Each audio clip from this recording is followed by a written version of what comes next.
Welcome to the show, folks. I'm your host, Joshua Cristos, and this is the current conversation. You guys are in the right place at the right time. Today's show is going to be an awesome show. We got a couple of great guests that's going to be joining us today. Today's topic is, we just had our presidential debates last week, and last night we had our vice presidential debates, and we kind of wanted to touch on that subject a little bit. So today's topic is the great debate. I'm right, no, you're right. And that's what we want to talk about today is knowing your rights, knowing about civil liberties. We're going to have a constitutional law attorney come and join us today. And he's very experienced in helping folks, less fortunate. He actually does a lot of tribal law, but exercising, constitutional knowledge and law there. And we're going to have a returning guest, Lynn Taylor. She was on here once before, and she shares a lot of good data information about our school systems and our children's and knowing our rights and kind of the consequences of what's going on if we ignore those rights. And should be a great discussion. So I encourage you to text a friend and tell somebody to join in and watch the show. And just once again, a reminder, we want to remind everybody to become a member supporter of the show. Go to www.patreon.com/the current conversation and become a member supporter of the show. It's going to allow us to keep doing the show, obviously. But allowing us to do more than just the show. We have plans to do more things beyond this and reach more folks. So we want to encourage everybody out there to take a second and go over to www.patreon.com/the current conversation. It's real easy to do. Go over there and just become a member. Some folks are supporting at $5. Some folks are supporting at $50. It's all up to whatever you feel like you are capable of doing. But we definitely appreciate it. So thank you for that. You can share that link out to other friends and family as well. But let's go ahead and get into the show today. And again, we got some good stuff lined up for you. So don't go away. We'll be right back, and tell a friend that the current conversation is about to begin.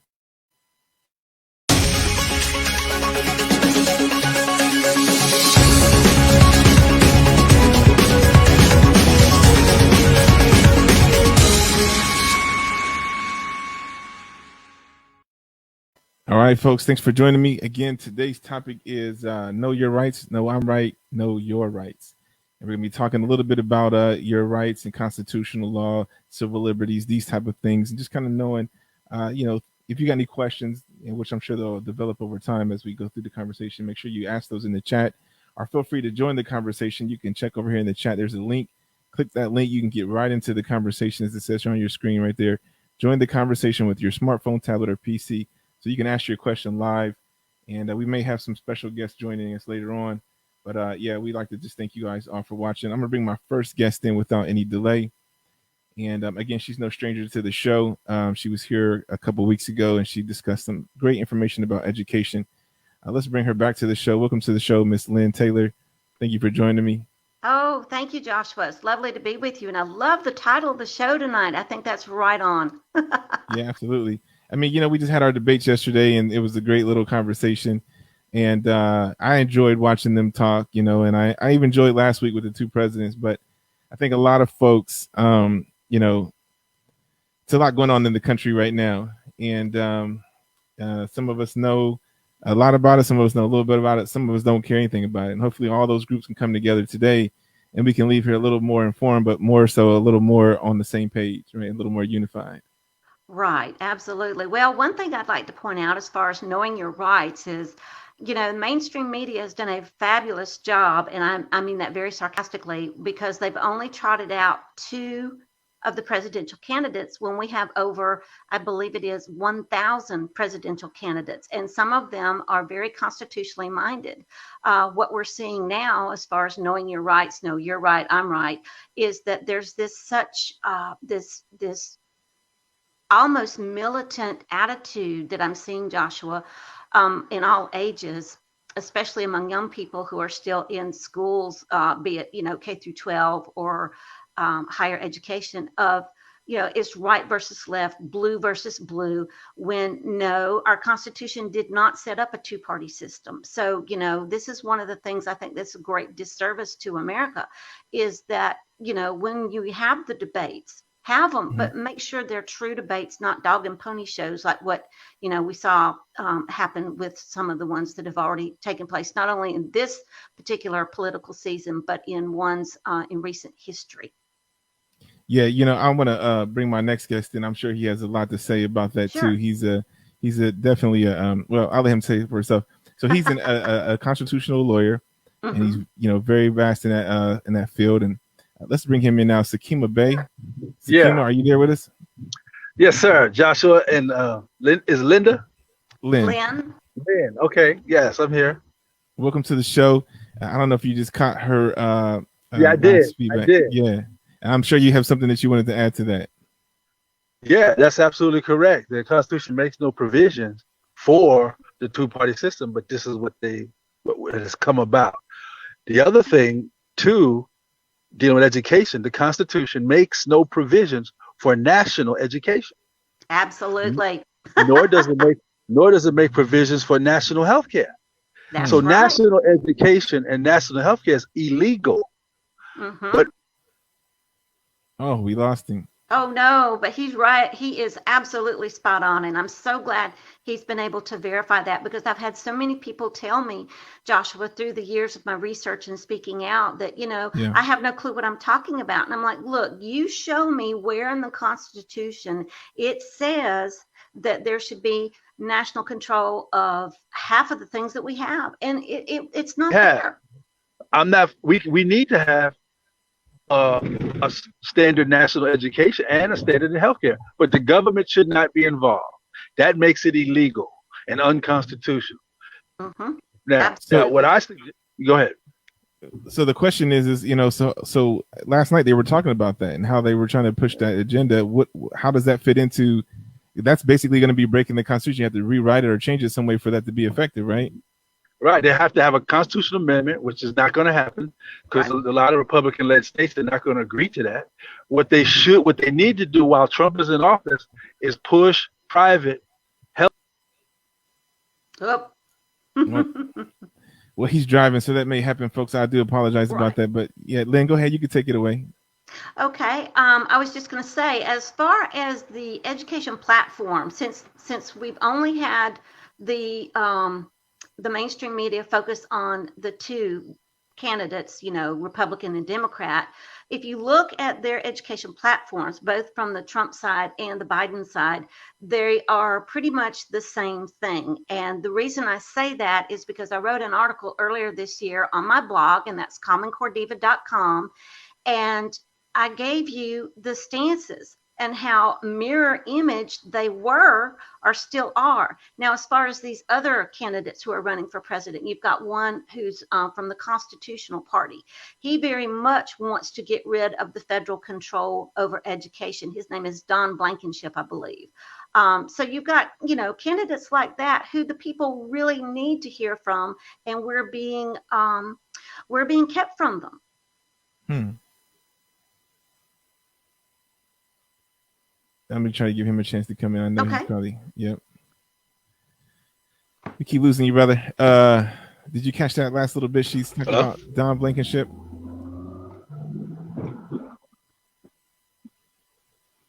Can you hear us?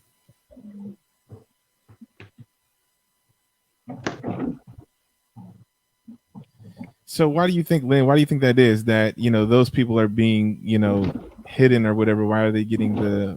Why do I think they are? Because I think that the footwork, the framework that's gone into making America march more towards socialism and fascism have been in place for so long, Joshua, that you only can make this happen through the Democrats or the Republicans. You couldn't make it happen through a constitutionalist or a libertarian or somebody in those other parties, like an independent person. You have to, the narrative that, first of all, let me back up.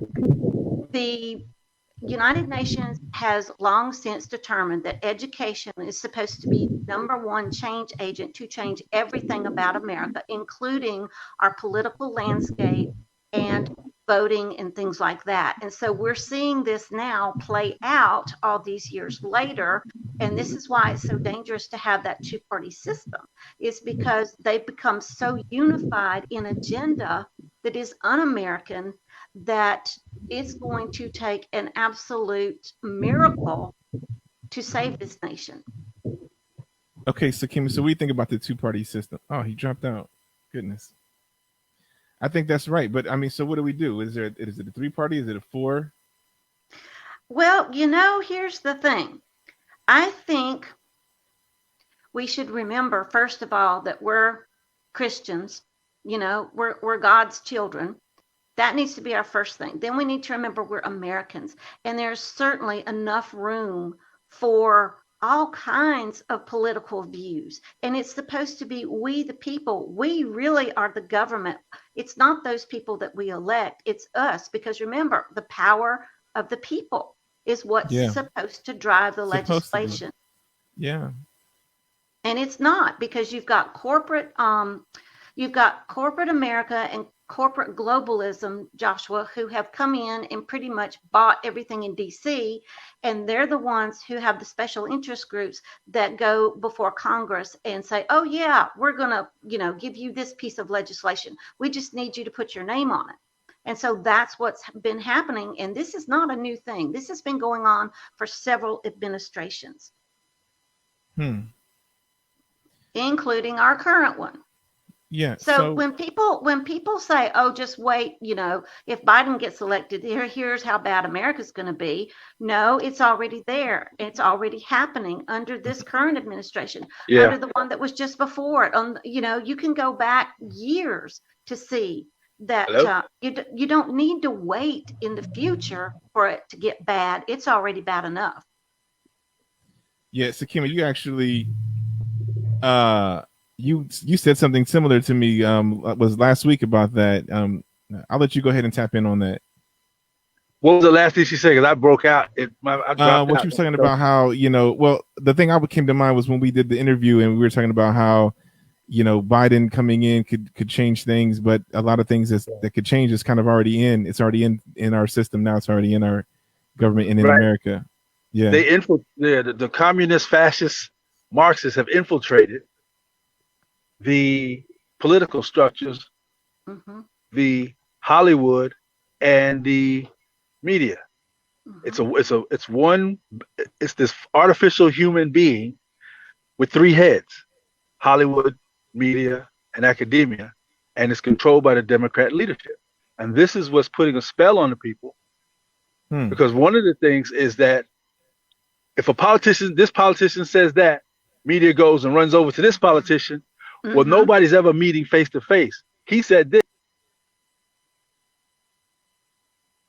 He's absolutely right. They play both ends against we the people. They absolutely do.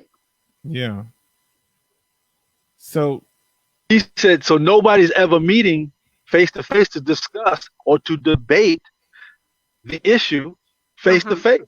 It's always a third part. This is how the spell keeps moving, keeps weaving, keeps covering up the minds and the consciousness of the people who believe what the media, Hollywood, and the Democrats say. So that's a problem. In order for example, the government, the Marxists and the fascists who've infiltrated, Trump is the only thing that's going to be able to save. And I'm not a Republican. I'm not a Democrat, but Trump is the guy to put or to clean up or to stop, who has stopped their whole agenda. And this is what they're pissed off about. No, I don't agree. I don't agree at all, because if you look at some of the things that he has done while he's been in office, he has helped further some of the globalist agenda way much more than Obama did, or the previous administrations before that. And the reason I say that is because if you go in and you look at his executive orders, if you go in and look at the bills that he signed from both sides of the aisle that are propping up this Marxist fascist stuff, he's signing it. He should veto it. He should absolutely. Who's signing? You talking about now? You talking about Trump signing it now? I'm talking about before the first debate, any of the activity that he's done. If you look at the fact of the matter that he is signing executive orders that he has no business signing, he's got legislation that's coming to his desk from both the Democrats and the Republicans, and instead of it being constitutional, Yeah, he's none of signing it, and it's right. not constitutional. So he should veto any of that, and he's not done it at all. So Okay, no, what I should don't he what should agree. he have vetoed? Well, what should he have vetoed? Okay, well, let's see. He should have vetoed the USMCA Act, agreement bill that went into place, because that is one of the things that helped set up a global governance over America as opposed to a constitutionally led one. He should have Talk vetoed. about for the pipeline. No, the USMCA, which is the U.S. Mexico, Canada Canada agreement. Yes. Mm-hmm. Why He should have vetoed. Why? First of all, he should have never signed it, but he went and But signed why should legislation. Yeah. Because if you read the agreement, it sets Okay. up international committees over every aspect of America and Americans' lives and puts it in the hands of international committees, therefore usurping the entire, not only Constitution, but our Declaration of Independence and all the other things that are our founding documents. I think that one didn't get signed. Actually, it did, yes. Because yes. See, this is all good stuff, and this is what I've gotten. They took that out. No, it's there. It absolutely is. I can't remember how many. I think it's over 600 pages that agreement is, and Trump signed it along with the president of Mexico. Canada's president signed it as well, and then Congress came in with legislation that was because see, it's an agreement, and an agreement is not a law. It's a business contract. It's a business contract. Binding. But what Congress did was they came in and made legislation based off of special interest groups for the USMCA to put it into motion, and that's what was signed into law. He should have vetoed that one. But no, what did he do? He said it's going to be better than the NAFTA. It's going to be better than, anything since sliced bread. Yeah. And no, it's not. It absolutely is not. And part of the thing, and the reason I researched this was through education. And what it's doing is it's going to use education at a national and international level to slot where you live and what you do. And that's un-American. I think this topic is a great topic. This is not something that's getting in the news. We're getting the news is the stimulus and what people are, they're kind of curtailing you to have a certain limited perspective and limited things to care about. And so a lot of things can just go behind, and you're so busy saying, hey, when can I get this extra money? Because everybody wants more money. Most people. See, that's unconstitutional as well. Mm-hmm. That should never have been signed either, because you don't. Go ahead, Sakima. Yeah. When he comes back. Okay. All right. I just wanted to point out some common things. I mean, folks need to know these things. Like, I don't know anything about what you're talking about, the bill thing, but that's something that's important because it affects me, and it affects my children, it affects my neighbors.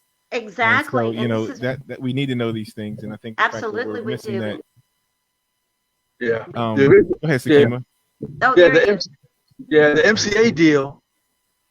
I'm going to make a call tomorrow, and get and find out, because I still have, I do have a connection that's real close to the president. Okay. So I'm going to check on that. And I'll be happy, if you'd like me to, I will be happy to, I can pass to Joshua, and he can, or you can get in touch with me. I have all my research on it from the education standpoint, because of course it's going to lump in education with the Department of Labor, which is also unconstitutional. I've done interviews on it, so I've got the documentation and all the research. I'll be happy to pass that on. Yeah, that'd be good, because and that'd be good. I welcome that. Okay, so awesome. We're gonna take a really quick break, and when we come back, we're gonna talk more about what can we do as a nation, as a people, to try to put more things in place, or to kind of stop the things that are happening, the sneaky behind the back handshakes and things like that. What do we have in our power? It's not all the power is not taken from us. We haven't released all of it. So we're gonna talk more about what can we do as a people and as a nation. Okay. I want to remind everybody to make sure you guys visit over to www.patreon.com/the current conversation, become a supporter of the channel. Make sure you also go over to YouTube, subscribe, like us on Facebook, follow us on Twitter, Instagram, all those key social media pages. We're going to be right back. We're going to take a quick break. And just make sure you text somebody while we're on this break and tell them, hey, this is a great conversation happening right now. It's going down on the current conversation. You're in the right place. Stay tuned. All right.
Welcome back, folks. Thanks for joining me here on the current conversation.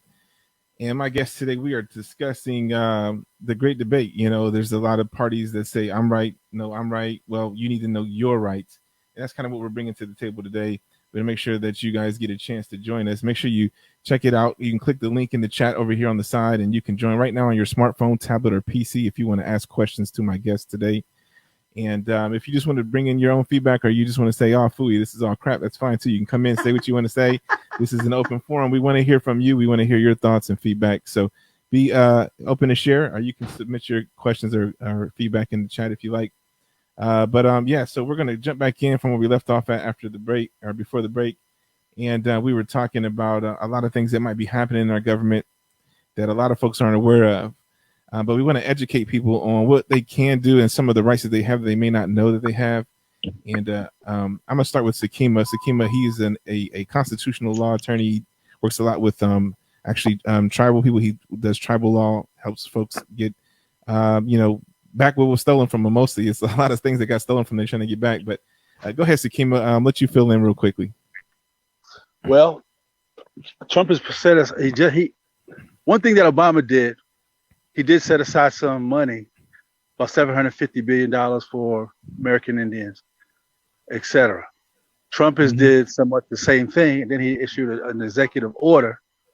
He said, well, Trump did actually. He set aside some land, and he also issued an executive order that crimes against federal, state, and tribal officials is to be outlawed or stopped, whatever you just deal with.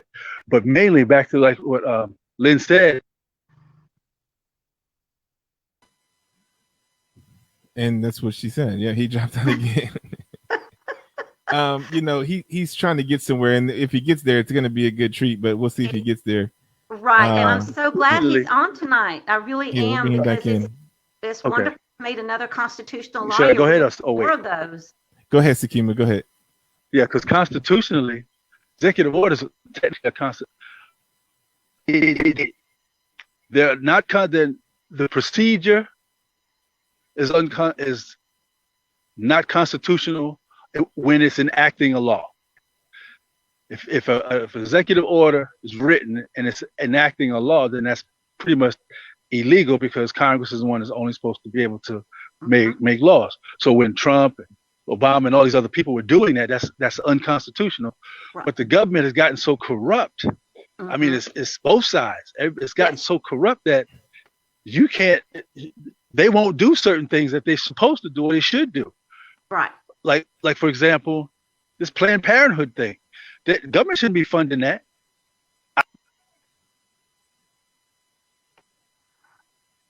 He thought he was getting ready to go somewhere too. He dropped right out, but he'll come right back in. But that sounds like a great point. Yeah, right. Government funding. Right, and we shouldn't be funding the United Nations either. And right. we are so much.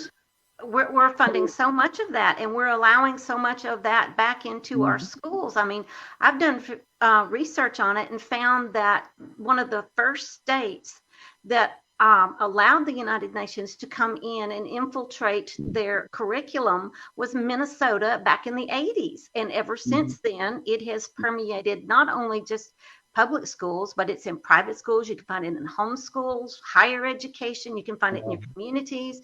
And now with the Sustainable Development Goals, which Trump is in full support of, which is totally, not American either. This is one of the things. See, I'm not anti-Trump. I'm not pro-Biden. I am an independent voter. So this is why I know as much as I do about what both sides have done, because I've been objective about it instead of trying to subject people to, I mean, that's what the mainstream media does. They subject us to what they want us to know. Right, And their exactly. And this is not what I do. This is not what I was called to do. For example, you were asking about what we can do. One of the things we can do is, first of all, we need to choose to protect our families. We need to choose to protect liberty. We need to choose to stop being part of the it's right versus left, blue versus red argument, because that's getting us nowhere. Yeah. Well, it's a distraction tactic. It's like magic. You say, look here, while all the things behind the scenes are getting played out. Like you said, they become so unified in their vision that that's why folks now say, if I vote for this one, I vote for this one, I'm still voting for the same thing. So, Kima, let me ask you this question. Is the ship sunk, though? Is it too late? Can we restore America? The only way we're going to be able to restore America is a lot of things is going to have to change. A lot of things are going to have to change. We might have to have a civil war.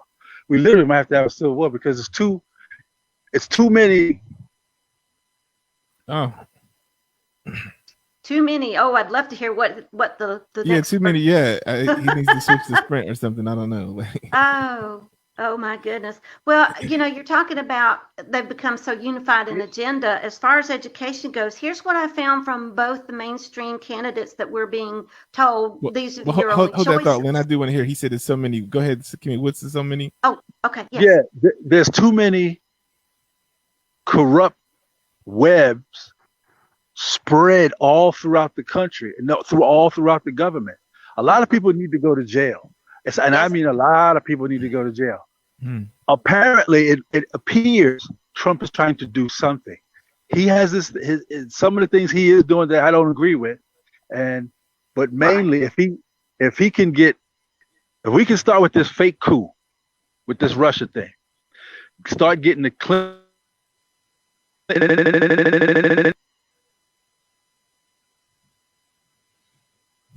But we'll get more than 10 seconds out of him at some point. Okay, sure. Now, I was going to try to give some examples of how unified the right versus the left have become on education. And this is from both Biden's campaign and Trump's. Increase education and job alignment for the future national economy. And I mean a massive. Yeah. What I think should happen, well, we don't know, because the issue is who's going to be the person to do this house cleaning, It should be we the people. It really should. I mean, you're right. A lot of people need to go to jail, but we've got to bring the charges. We've got to hold their feet to the fire. And so far, we've been so comfortable, right? So that we've not done it. Now, this is my suggestion. Organizations, these constitutional organizations, we're going to have to, we the people. Yeah, I like to know that too. Like, what is it that can be done? I think that folks don't know what they can be done. They only can go with what they've been educated to do. All they've been educated to do is vote, but there's got to be more than you could do besides vote. Yeah. Oh yeah, absolutely. See, the people need to revolt. There should be no business going on. It should be from California to New York, from Ohio down to Florida. People should just revolt. Don't go to work. Don't do any business. And in their states, they go march onto the governors, and in some cases into, because this stuff has gotten so corrupt that nothing is going to work. And the media is pushing it. The media is pushing it. Academia is pushing it, and Hollywood. Yes, Hmm. absolutely. If that's the main goal. If the people were able to go get those three entities and snatch them up, snatch all three of them up to the point. Yep. Mm-hmm. And he I don't know if he knows he's jumping in and out. He Yeah, comes back that's in and he's okay. talking. Joshua, I Yeah. would also add, start local. Don't start at the state level. Start in your town. Look at Yeah. what your town is involved in. Look at the budget. What are they aligning to? Because I'm going to tell you, in my town, we're a mid-sized town here in North Carolina. We've got the sustainable development goals woven into our city budget because it's the way that things have begun. So it's not just at state level. We have to start at local level. And if your mayor is violating the state constitution as well as the U.S. Constitution, bring up charges. Yeah, that's ideal. But now you got a lot of. I do a lot of traveling, and a lot of cities Mm-hmm. are not they don't have the political desire. Mm-hmm. They don't have the political. I'm Memphis. That's one place. Virginia, Richmond, Charlotte, where I used to live, Columbia, and I talk to the people there. The people are so fragmented. Yeah. It's hard. This thing is right.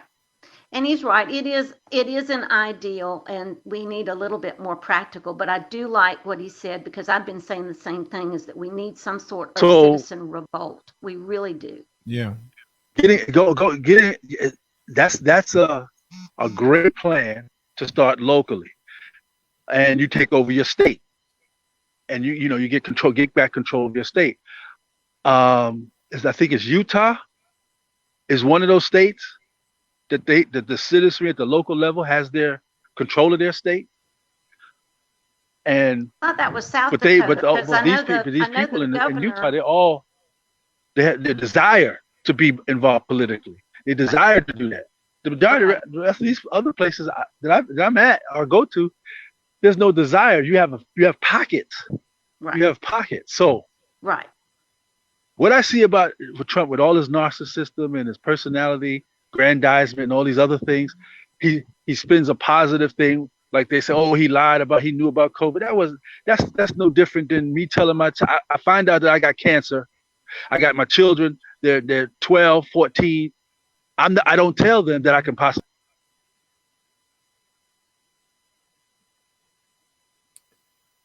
Yeah, I see where he was going with that. Yeah. I think that it depends on how mature you think your children are, though. Like if I think my kids are mature enough, if I've maybe talked to them at a younger age and let them know like this thing happens and I feel they're comfortable, I wouldn't want them to come in one day be shocked that daddy's dead. Like I want them to know. You don't shock them, but you tell them in a positive way.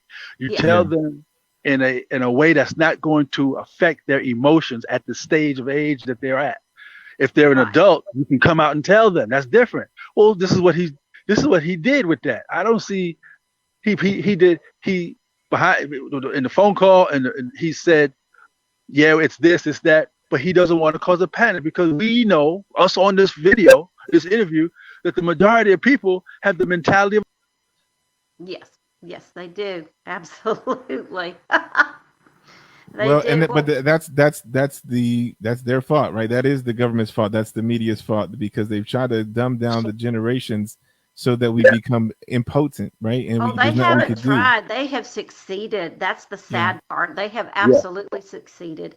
One of the things that we're seeing that is playing into this almost panic and dumbing down, if you will, is that when I said we become too comfortable, it's the right and the left are telling us, well, if you give, if we give you more federal money, you're going to have more freedom. No, absolutely not. The more subsidized that something or someone becomes, the more government controlled they are. Right. Exactly. Yeah. And that's what if I put money in your pocket, I want to have some say. Yeah. Right. So what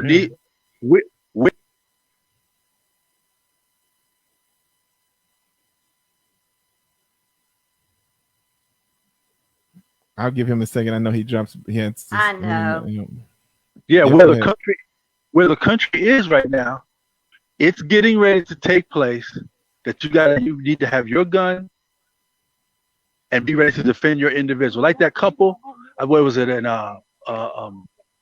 Minnesota? I think it was The husband, Missouri. Missouri, that Yeah. defended their. That is a precursor of what they're going to try to do to all of the people who try to defend their property. Which those two people, that white man, that white lady, they had the absolute constitutional right or privilege and immunity to defend their property. They didn't shoot Right. anybody. They didn't point the gun at anybody.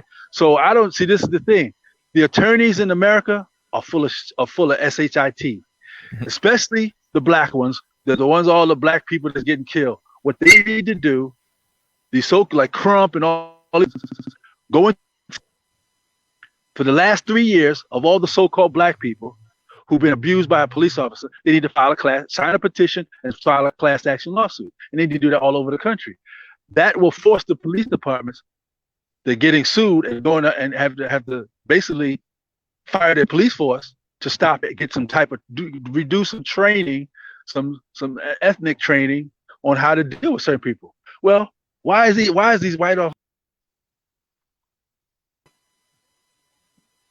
I mean, that's a good topic. What do you think about that? Like, that was a hot topic for the debate yesterday. The police and law and order seems to be, I mean, that's even more central because we're talking about changing over of the guard, I guess, with the Supreme Court. We're talking about, how we're handling the police and policing our cities and our states. These things are kind of like in a flux, and that's not a coincidence, right? I think that there is some kind of a shift. And like you guys are talking about, it's about a shift that the people can say, let me weigh in on this too, instead of leaving it to somebody else to kind of weigh that thing out. And then you just be impacted without voicing your opinion. Right. Well, I can give you an example here in the town I live. See, I'm about 30 miles north of Charlotte, and I can tell you from personal experience that we've got some wonderful law enforcement, and we have some who are corrupt. And one of the things that I was tagged on social media today was here is a sheriff's department out in New Mexico, and they are abusing their power given to them to preserve and to protect. And how they're abusing the power is they are using a public-private partnership group to go to people's homes and make sure that the parents are getting those kids online in the virtual classrooms. And, that's not the police's business. That's not the school's business. That is the family business. That is where we have so much of government down to law enforcement who are overreaching in our communities. And the reason that we have that, Joshua and Sakima, is because in the Every Student Succeeds Act, it mandated whole community alignment so that children could somehow be more academically gifted and more successful so they could contribute to the global economy. That is not what our police force needs to be doing. That is not what our businesses should be involved in. But this is crazy. What we're finding. Yeah. Where can people go to get this type of information that you're pulling up? Like what type of resources and tools are you using that they can do on their own when they're just, instead of watching Netflix, they can go do this? Right. Well, I have all this on my blog. It's www.commoncorediva.com. You can also go and find me on Facebook. You can find me on Twitter, Parler, MeWe, localactivist.org, which that would be a great organization for us to, you might want to reach out to them, Joshua, at some time and have them on. Patrick Wood with Citizens for Free Speech. He's an awesome man, and he could tell you so much more about all this than I can. But, you can find me on USA.life as well. So, that's where you can find all my research, and I have all the things so that people can read for themselves. I'm not going to tell you what to think. I'm going to show you where to look. Yeah, that's the key, and making sure that they can find those tools on their own, because right, we all have our own perspective, and it's only when we can see the same angle and direction that we can come into an agreement. And so folks need to kind of be discovering that on their own, versus I can describe to you what a sunset looks like, but if you never take a look at the sunset, it's not going to be the same. You got to look at it for yourself. You got to see it, let it impact you. So reading it, like you're saying, and studying that, if they're interested, again, folks, if you're interested in learning more about what she's speaking about, you can go to www.commoncorediva.com, and she has Now, all. does Sakima have a website that people could go to? Because I would love to be able to get in touch with him. I have so enjoyed this conversation. He does. He actually, I'll let him talk about that. But he's actually the head of a foundation. They do a lot of supportive legal stuff for people who are struggling with things. It's called the Moore Foundation, and is that that's what he does a lot of his traveling with, going around helping folks in different communities, but mostly tribal stuff too. Like he's really kind of big on that. But I'll let him share more about that if he jumps back in. Sure. He was supposed to be meeting a special guest, and I don't want to say anything because if the guy doesn't show up, then it just doesn't matter. But that's kind of why he's driving. That's why he's trying to get somewhere, and he's going to bring the guy on the show. And it'd be cool to have the guy on, but we'll see if that happens. Okay. But going back to what we're talking about, so it sounds to me like a lot of Americans have taken a back seat. We got this TV that came into our living rooms back in the 50s, and it took over. And now basically, you come home and it was, when I was younger, it was get off of work, come home, turn the TV on, and then you veg out and go to sleep. And now it's, let me turn the TV on, but I'm also going to be on my phone. I'm also going to be doing all these other things. And it's just a bunch of things that keep you busy and to feel like you're doing something when really nothing has been accomplished. If you weighed that time out and put it on a scale as far as productivity, there's no productivity really there. Right. And absolutely. so it's just a time waster, right? When we could be reading, we could be researching. But what happens too is we lean on that as a way of getting information. Our cell phones, the television, we think this is a data point. It's really not a data point. It's really a piece of entertainment. Your phone is entertainment. Social media is entertainment. It has the same properties on your brain and serotonin levels when you get a like and these things. It's the same thing. It's entertainment. It's engaging like a video game or whatever else. And we have to be mindful of that, but we let it creep into our world like it's just a generic part of it, like eating or sleeping or something. And it's not an integral part of our day. But when we introduce it and let it have that space, then it takes a place of also a role of authority because it commands that time. When it has that time, it controls that time. So now it has a point of authority, and that authority now tells us, we believe what we see for the most part. And if we're only seeing these things, this is why it's so easy for media, entertainment, rather if it's news, which is still entertainment. NBC is owned by a news company. All these big companies, they're news companies that own those entertainment production companies, Universal, whatever you want to call it, because it's all just entertainment. It's all to keep you entertained, right? And but behind the scenes, we're missing the real truth. Right. And that's what's so concerning about, let's, do nothing but virtual school now and have your kids sit at a computer 7 and 8 hours a day. Have you seen some of the pictures of how these children are miserable because they can't go out and play, or they think they can't go out and play? But things have shifted so much to where you're just totally plugged in 24/7, and it's not good for their brain development. It's not good for their physical health. It's not good for their mental health. It's a train wreck. I absolutely agree. I have little children, and I take them outside. I mean, we just go outside, and we have a community playground. It's a small playground, and there's been no kids on that for months. And I thought to myself, I said, you know what? I mean, the virus only lasts maybe a couple of weeks. I mean, it would be safe for my kids to go there. I mean, I'm taking them, but it's like, or if it's such a small place, like, why couldn't you go and take a wet wipe and wipe it down or whatever and let your kid get on the side of me?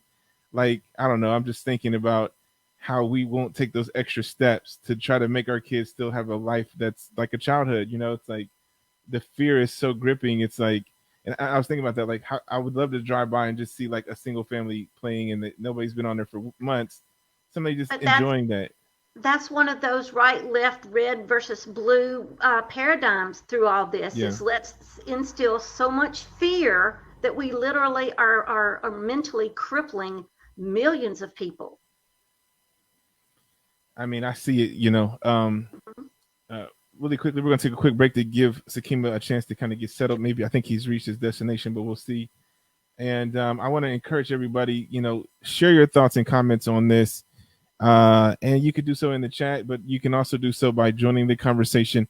If you check in the chat, you'll see that there's a link that you guys can join with your smartphone, tablet, or PC. I also want to encourage folks to become a member supporter of the show. Help us keep it going. Help us keep going and expanding to new areas and doing new things. We have a lot of plans. Just to give a kind of something away, we want to do some things remotely, and being able to do that, there's a challenge to that. There is planning and cost, and there's going to require more folks than just the team we have right now. So, supporting our show gives us the opportunity to take it to new places. I personally get to go to places. I'm in DC right now. I get to go into Congress meetings. I get to go into governor conventions and things like that because of what I do for media wise. And being able to sit down with my show and do something while I'm there would be great. But it would take me to have team and staff and folks to do those things. And I want to bring those things to you and let you be able to sit down and talk with somebody like that. And if our guest comes on today, to have a chance to talk with that type of a guest, it's going to be pretty cool. So become a member supporter of the show. Help us keep going and going more places. www.patreon.com/the current conversation. And we're going to be right back after this quick break. Thank you all for watching us. And stay tuned.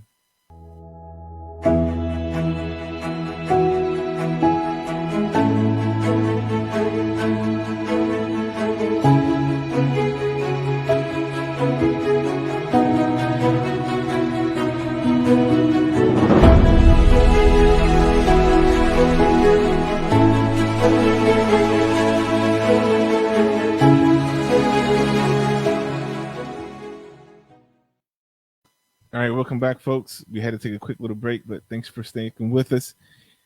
Before the break, we were kind of talking a little bit about, the topic today is, the great debate, right? I'm right. No, I'm right. No, you're right. It's important that you know your rights. We're going to hit a little bit more on that on our last segment of the show.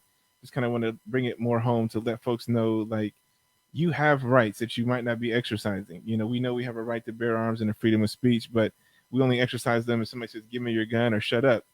But there's rights that we need to exercise where there's not something being taken away. It's an exercise, just as I have the right to get in my car and drive away. Nobody's taking that from me, but I exercise that every day, the ability to do that thing. And we need to exercise abilities to be present. Just recently, I did an interview in DC streets, and we were interviewing folks on the streets to understand what the climate of the people. And one of the ladies, she said, I'm here because they're voting who's going to be the next person to be on the Supreme Court seat for a lifetime. And she had an opinion about that. And she wanted to be able to go in there and say, here's what I think as a citizen of this country. Here's my input. And people can do that. And your local state government does that. You have council meetings and things you can actually attend. If you've never attended a council meeting in your life, I want you to set that as a New Year's resolution to sit in to some sort of government meeting.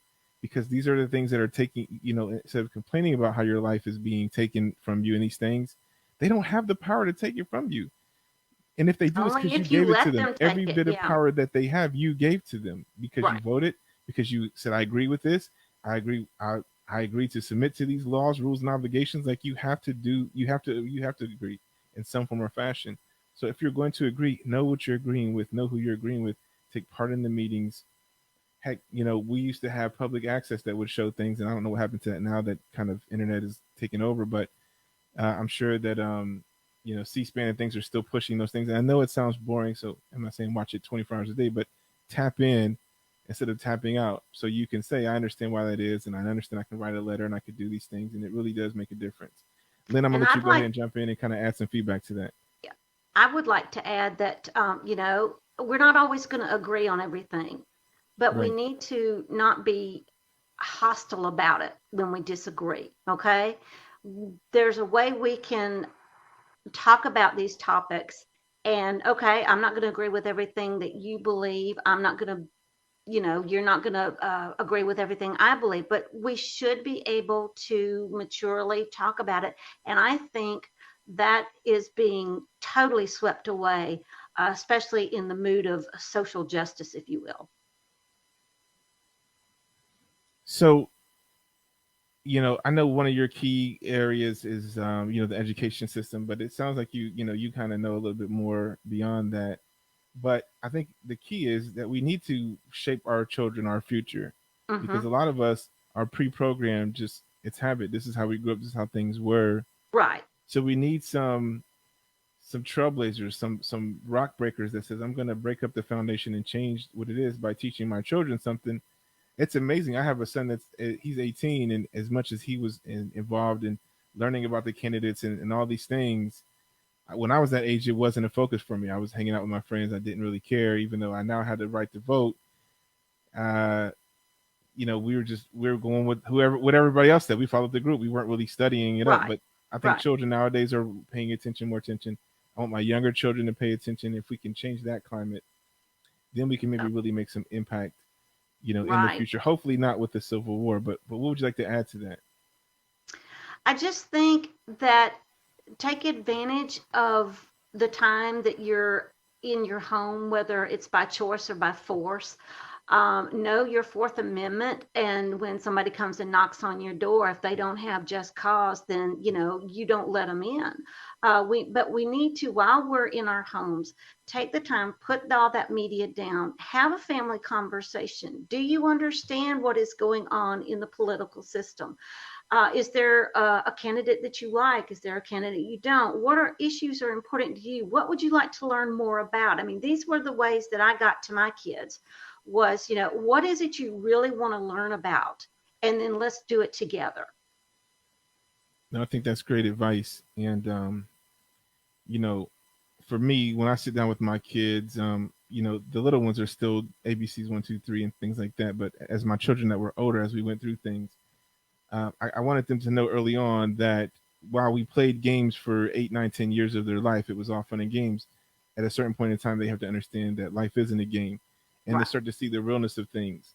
And usually, I don't know, but most of the time in a 10-year span, there's somebody, a grandma, grandpa, somebody that passes away. And that's kind of the first hit that, life is kind of real. And this is that's a real life situation of a thing. And then maybe, school happens and you get the social interaction that kind of makes things tough. But as we go through with our children and we see these landmarks, these milestones that they hit, where they start to see the veil coming back, where they see like this is real life and this is how hard things can be. I tried to introduce to them, the cause and effect of what this happens, this equals this, and letting them know through the household. A good example might be well, when they got old enough, I tried to get them like 10 years old. I tried to start making them focus on how to earn their own money. And so I took them around like 8, 9, and 10 because they're so cute at that age, but they're able to kind of speak. And I would take them to the neighbor's house and they would knock on the door with a can of spray paint and little stencils and say, I'll put your address number on your trash cans. Mm-hmm. And they would say no. They come back and say, Daddy said no. I said, right. They're not going to always say yes. You can't always win. That's right. So different things like that. And I think that if we start just kind of letting our kids, and that's a great way. They had fun and they learned something cool, they all remember those experiences. But it's a cool way to kind of let them know the realities of the world. I think if we take the time out to do that with our children and with how the government works, but even just society, we try to teach our kids social stuff by teaching them like how to play with their friends, but we're not really teaching them like how to. We say share the toy, but not really how to share. Trying to think of a way to say it, but how to kind of share, like, I don't want to say your life, but your existence. Like, how do you fully share with somebody where you're considerate of them, not just like, oh, are you want to play with this or you can play with it, but I mean, considerate that you're thinking about what's going to happen 10 minutes, 5 minutes, an hour down the line because of the action that you took. And at 11 and 12, I try to get my children to think that way. And now they're, they had their plans for life at 16, 17. They know I'm going to go here, do this. I'm going to graduate, do this. Like they had a plan, a roadmap. Because we started learning roadmaps at 8, 9, and 10, the consequences of your actions with that plays out. Right. And what we're seeing happen, and this is one thing that could be an action step for this topic that you have tonight, is that we need to teach people over party. Just because grandma and grandpa and your family has always voted one way doesn't mean that's what you have to do.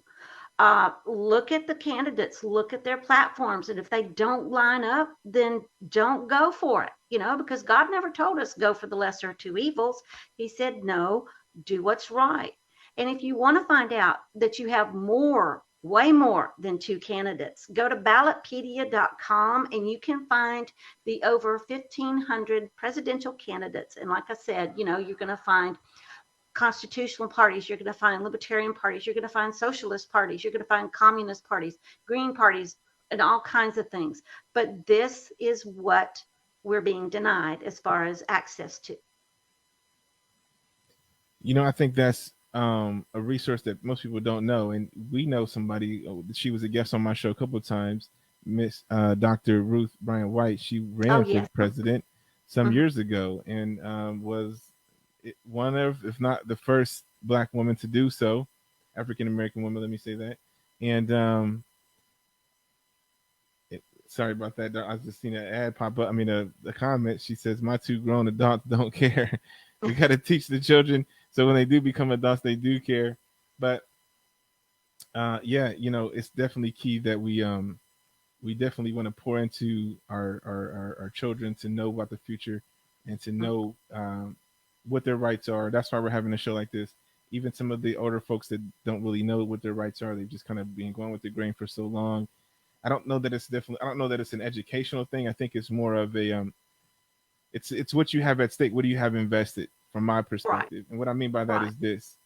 So I know people who have accumulated a lot of wealth, and they have a lot of property, they have a lot of things going on. They're in stocks, they're in this thing, and so they pay attention to the government and what's happening because they know that it directly affects their business and their livelihood. It's on their mind every day. And even me, I do stock trading and things, and I'm looking to know what's happening with the markets because are you going to make me lose money? Am I gaining money? I'm kind of like kind of through with Trump right now. Him getting sick, the stock market goes down. He comes out, it goes back up. But then by the evening, he says, "Oh, I'm counting the stimulus, the stock market drop. Quit playing with my money, Trump." But anyways, but I pay attention to those things because it has a direct correlation. But I think that folks who aren't invested in that situation, that's that, like the folks that maybe just kind of get up, go to work, come home, go to sleep. Life is just that pattern, and they don't see how there's a direct correlation by what happens in the government to what's happening for them today. They just want to know, Right. can I go to work tomorrow? And these are the folks that you see protesting because they're on furlough work because the airports are shut down and they don't Yeah. have they're not keeping them on, and they're like, what am I going to do? And even if you give me furlough and you pay me for 6 months, then what happens after 6 months? And then you read, that's American. This is a true thing. We did an interview last week with American Airlines, people who are striking for that. And then this week, I see Delta saying they're going to grow and expand beyond this and this and that. And so they're trying to push their stock. And, we're watching to see, should we buy that? And so, because I'm invested. Right. But anyways, the folks that aren't, they're the ones that's protesting because their life is the day to day copy, paste, repeat, wash, rinse, repeat, whatever you want to call it. And it doesn't exempt you just because you're not the person who has wealth that you can lose it because they changed the tax law, or you're trying to look at when Trump first came into office and he did all these things that give you benefits to roll your money into real estate and then kind of hide that and shelter it. This is why the guy paid $750 for taxes. Listen, I think that sucks that he didn't contribute to society like he should, but I think he's a genius that he figured out a way to legally do so. Nobody said he did anything illegally. He legally found a way to say, I'm keeping what I've earned. So we don't have that type of education. So we're being the average Joe is being raped 20, 35% of their income, and it's gone before they even have a chance to look at it and say, well, all we know is I got two dependents, and that's what they claim, but they don't know, like, well, did you get it? Did you move to get a new job? That's a deduction. Did you, little things like that. We're not pressing because we don't see the direct correlation in our day to day.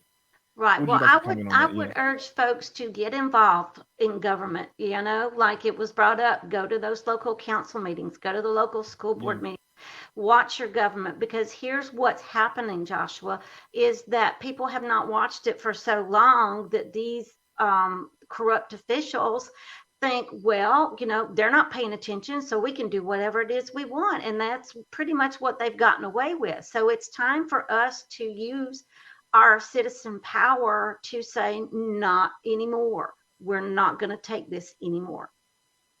I think too, just really quickly before we wrap up, I think that our society, like we talked about earlier, media is how we interact with our government.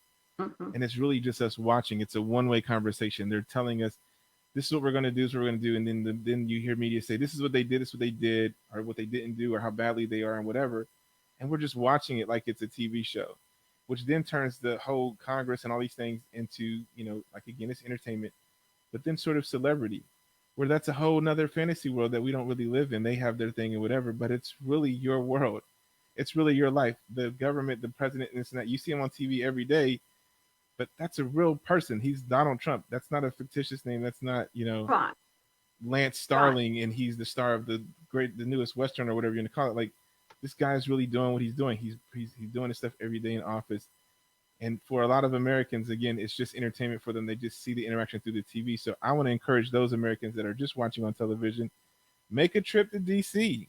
Mm-hmm. It might be, it might be a bit of a drive, and maybe even more challenging now that there's COVID. But man, plan a summer vacation to go to DC. And if you Or can't write your get to congressman, write your state senator, your state representative, write them and say, hey, I want my voice to be heard. I live in your district. This is just to say you're doing a great job. But I want you to do that, because in the act of doing that, it's going to empower you to make the connection with them outside of television. You're going to know you sent a letter to a real person, and a real person is going to respond to you, because if they're still going to send your, they're going to send you a response, even if it's a secretary. They're going to say, thank you for writing your congressman, your thoughts, and this and that, blah, blah, blah. But that's going to solidify there's a real connection there. Start making efforts to make that connection, because these people are supposed to be your advocate. They're supposed to be your avatar and standing in your place to speak your voice and say your words. And if you remain silent, then they can speak their own words, because they're sitting there with nothing else to say but what they come up with. Put the words in their mouth, right? Yeah, they'll speak my lips. They'll speak the special interest group voice too. Right. Somebody comes along with money. But if you don't know your representatives, let's say you don't know your representatives or what district you're in or any of that kind of thing. Yeah. If you go to congress.gov, you can look not only at the legislation that is being proposed, but you can search for your representative, your senator. You can find out which district they represent. It's a wonderful tool that's out there. And that's what I use to find all the legislation that I research, because it's the bill in PDF form. So I'm not getting media filtered legislation. I'm getting the real deal right away. Yeah. So folks, that's it. www.congress.gov. Check that out. Check out commoncorediva.com for more information and getting some of the research that's already been put together, handpicked, and a lot of hard work that Lynn Taylor has put into it. So go check that out and see for yourself what we've discussed today.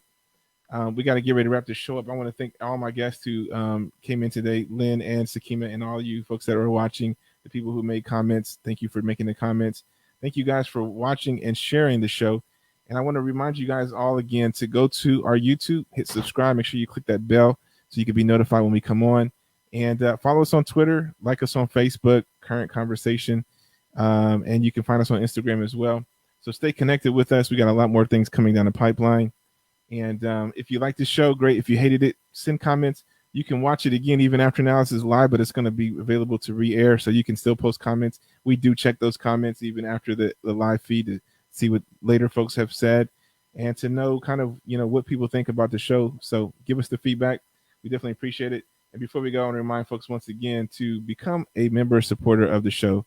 Go to www.patreon.com/thecurrentconversation and support the show. We'll be here again next Thursday at the same bat time, same bat channel. Thank you all for watching, Lynn. Thank you so much. And let Sakima know I really want to get in touch with him, especially about this USMCA information. Sure.